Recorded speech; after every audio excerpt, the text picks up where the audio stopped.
Bismillahirrahmanirrahim. Saya membuka kembali ya. Assalamualaikum warahmatullahi wabarakatuh. Jadi pada malam hari ini, materi yang saya bawakan yaitu tentang saliva dan penata laksanaan kelainan kelenjar saliva. Ya, jadi ini seperti yang saya bilang di awal tadi, bisa dikatakan materi BM atau bisa juga materi penyakit mulut. Tapi ini kebanyakan materinya saya ambil dari e-book yang IPM atau penyakit mulut gitu. Oke, jadi nanti teman-teman kalau misalnya ada yang ingin ditanyakan selama saya menjelaskan materi, boleh nanti langsung di chat aja di kolom chat. Jadi takutnya nanti terakhir lupa, bisa langsung ditanyakan dan bisa langsung saya jawab. Oke. Siap. Nah, jadi ini adalah beberapa poin-poin yang saya jelaskan selama nanti 1-2 jaman ya. Semoga nanti nggak terlalu lama-lama juga. Jadi yang pertama terkait pendahuluan. Jadi bagaimana pengertian dari saliva itu apa, kemudian pengantar bagaimana materi ini selanjutnya nanti ada apa aja gitu. Kemudian anatomi dan fisiologi kelenjar saliva. Jadi sebelum kita tahu tentang penyakitnya apa aja, kita perlu tahu nih bagaimana bentuk, bagaimana posisi, bagaimana fungsi atau fisiologi dari kelenjar saliva. Kemudian diagnosis pasien dengan kelainan kelenjar saliva atau mungkin semacam pemeriksaan penunjang gitu ya untuk menentukan diagnosis pasti dari kelainan kelenjar saliva. Kemudian baru terkait dengan kelainan kelenjar saliva, dan selanjutnya tata laksana serostomia dan hipersalivasi. Untuk kelainan kelenjar saliva ini sebenarnya banyak banget ya. Jadi mulai dari infeksi, mulai dari yang kelainan perkembangan atau mungkin ada tumor dan sebagainya. Tapi untuk materi malam hari ini kita fokuskan yang non tumor ya. Jadi kan kalau tumor itu banyak lagi, karena kemarin sebenarnya rencananya mau saya masukkan tentang tumor, tapi rasanya kalau saya masukkan semua nanti tidak maksimal, jadi saya fokuskan di sini yang sering-sering penyakit yang sering-sering terjadi ya, jadi contohnya kayak sialolitiasis, sialadenitis, dan kemudian parotitis, seperti itu. Nah itu yang kasus-kasus yang sering terjadi di lingkungan sekitar kita. Dan nanti dari poin 4 ini juga ada masing-masing dari terapinya. Nah, untuk yang poin 5 itu nanti secara umum ya. Jadi terkait dengan penata laksanaan secara umum dari serostomia dan hipersalivasi. Oke. Ini sebenarnya materinya apa ya? Kalau kita orang-orang umum ya, apa sih materi ini saliva gitu kan. Tapi sebenarnya ini tuh penting ya. Jadi kita meskipun tidak ke gigi, tapi ini juga mempengaruhi rongga mulut pasien. Jadi kita juga harus tahu tentang materi ini. Yang pertama adalah pendahuluan ya. Saliva itu apa sih? Saliva adalah suatu cairan sekresi eksokrin yang kompleks, tidak berwarna, dan disekresikan dari kelenjar saliva mayor dan minor untuk mempertahankan homeostasis dalam rongga mulut. Ya. Jadi saliva ini sebenarnya rongga mulut kita itu kan sebagai jendela tubuh kita gitu ya.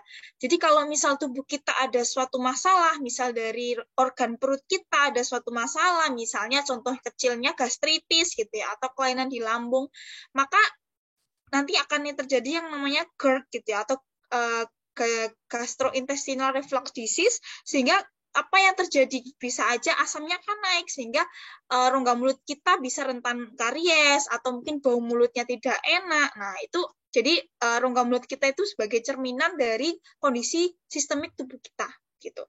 Jadi saliva itu tadi saya bilang bahwa ini merupakan cairan sekresi eksokrin ya. Jadi tubuh itu kan punya yang namanya kelenjar endokrin sama eksokrin ya. Kalau endokrin itu kan dia tidak dikeluarkan gitu kan. Kalau endokrin contohnya apa kan teman-teman mungkin masih ingat pelajaran faal ya, ada kelenjar hipofisis, kelenjar adrenal, kelenjar tiroid. Nah, itu kan endokrin. Tapi kalau eksokrin itu seperti ini. Jadi kelenjar saliva yang nanti mengeluarkan saliva. Nah, itu. Nah, saliva ini tidak berwarna ya. Jadi kalau dia nanti berwarna pasti ada suatu kelainan nantinya.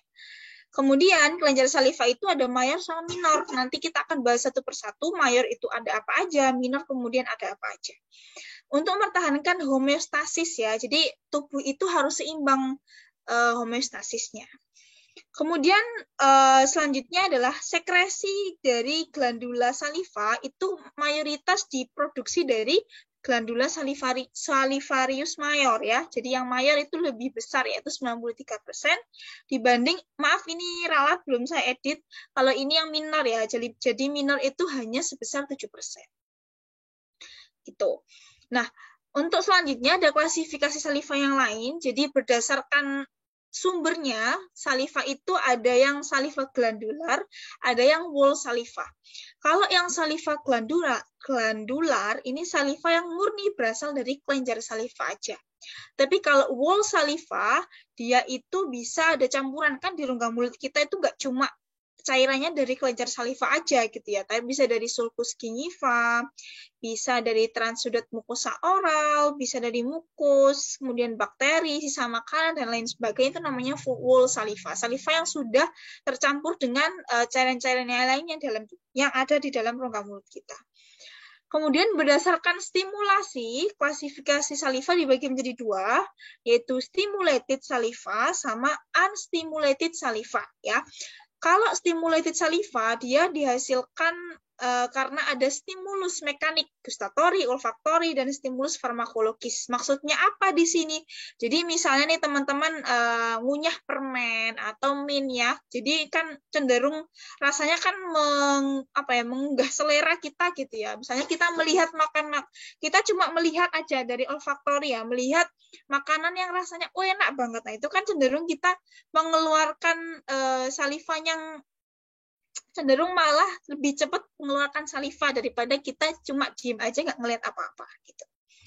Selain itu dari stimulus farmakologis juga bisa dan gustatori. Kalau yang unstimulated itu dalam keadaan istirahat ya. Jadi misalnya kita dalam keadaan istirahat atau tidak melihat sesuatu yang menggiurkan gitu kan.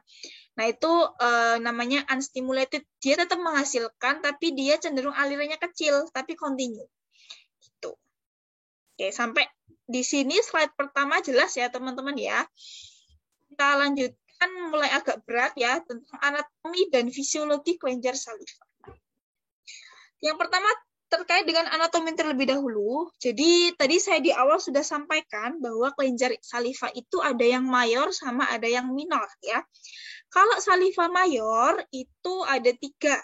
Ada kelenjar parotis, kelenjar submandibularis, sama kelenjar sublingualis. Ya, mungkin teman-teman pasti tahu lebih banyak posisinya yang kelenjar parotis, tapi kelenjar yang lain belum tahu detail posisinya di mana. Kalau kelenjar parotis, jelas ya teman-teman pasti tahu dia posisinya terletak di bawah telinga menutupi otot masseter. Otot masseter itu kan terletak di ini ya, jadi menutupi ramus mandibula ya. Jadi dia terletak dia nutupin otot masseter. Jadi di atasnya tutup otot masseter. Dia terletak bilateral ya, kanan kiri ada. Kemudian di antara ramus mandibularis dan processus mastoideus. Processus mastoideus itu daerah yang sebelahnya telinga, itu ada processus mastoideus. Kemudian kalau di gambar ini teman-teman bisa bayangin ya.